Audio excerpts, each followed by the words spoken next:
Good afternoon, ladies and gentlemen. I am pleased to appear here in this business summit, and I am participating for the first time. Nidhi, thanks to you for this invitation. And I want to begin my session by expressing gratitude to all supplier partners because directly or indirectly, you are contributing immensely to supply chain of Mahindra and Mahindra.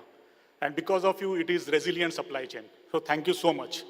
So I'll start my presentation. My topic is opportunities and challenges in automotive industry. And I'll start my presentation by sharing automotive industry overview, global as well as India. We will see how challenges can be converted into opportunities. And I'll close my session by sharing some trends and findings for this financial year and beyond. So globally, in calendar year 2024, vehicle production was 93 million. Three countries, China, USA, and Japan, contributed 50% of the global vehicle production. India is the fourth largest vehicle producer, and the fact is, although we are fourth largest, but our production is 1/5 of China. Next year, global industry is set to grow at around 3%. India is set to grow at around 6.5%. So here we have an opportunity of almost 2x vis-a-vis global production. Automotive industry is contributing around 6% to India's GDP, which is equal to software and IT industry. If you see the opportunities, what I have mentioned here, first is the low vehicle penetration. In India, we have 33 vehicles per 1,000 population, whereas in China, it is 332. It is 10x. As you know that disposable income of middle class is growing, Gen Z has different preferences, so this gap is going to reduce very rapidly. Good afternoon, everyone.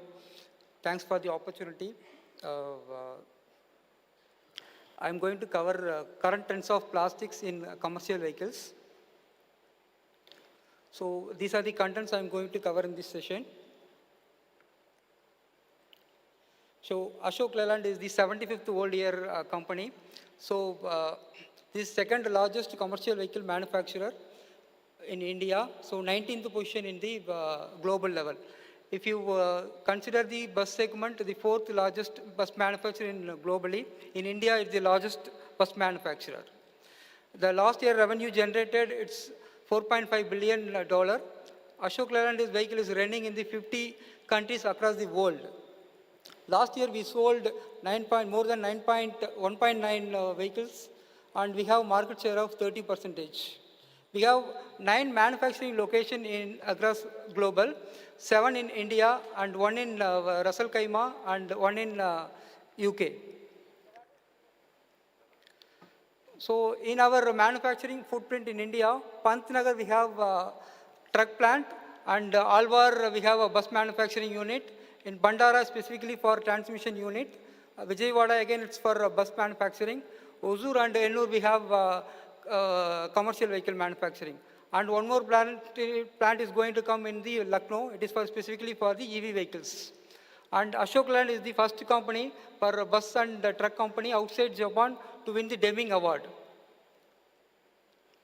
So these are the global trends in automotive technology.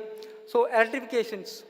More vehicles are running on the electricity in place of the fuels, so that it is reducing the pollution and the vehicle running cost.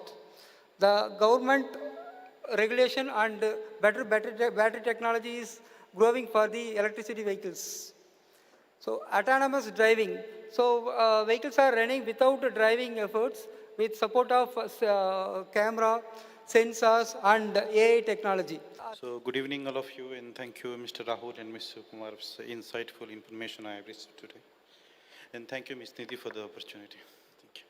So especially I will cover more into the plastic metal used for the automotive, and I will cover the electrical and electronics, E&E sector and home appliance sector as well. I will cover 2-3 slides about the Kingfa Science and Technology introductions.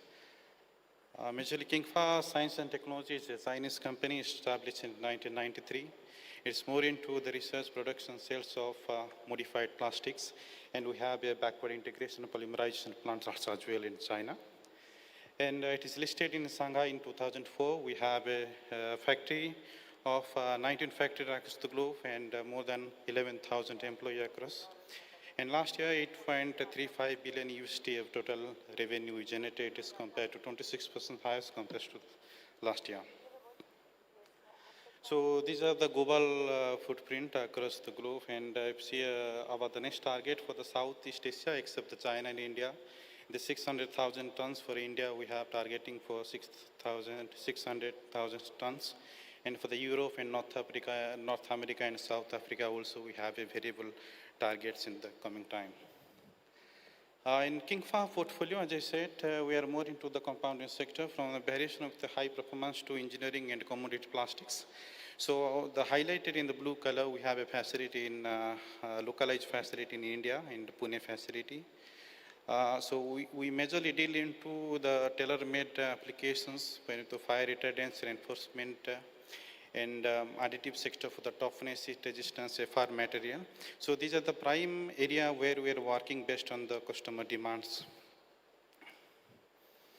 Kingfa India overview earlier, we operated as Hydro S&S in 2013. Kingfa China took over. And we are listed in BSE and NSE, and right now we are the #1 compounder in India. We are supplying our material to measure all the OEMs and home appliance and E&D sectors in India. There is a 5 billion opportunity that is going to be shared with you by none other than Mani Vajpayee.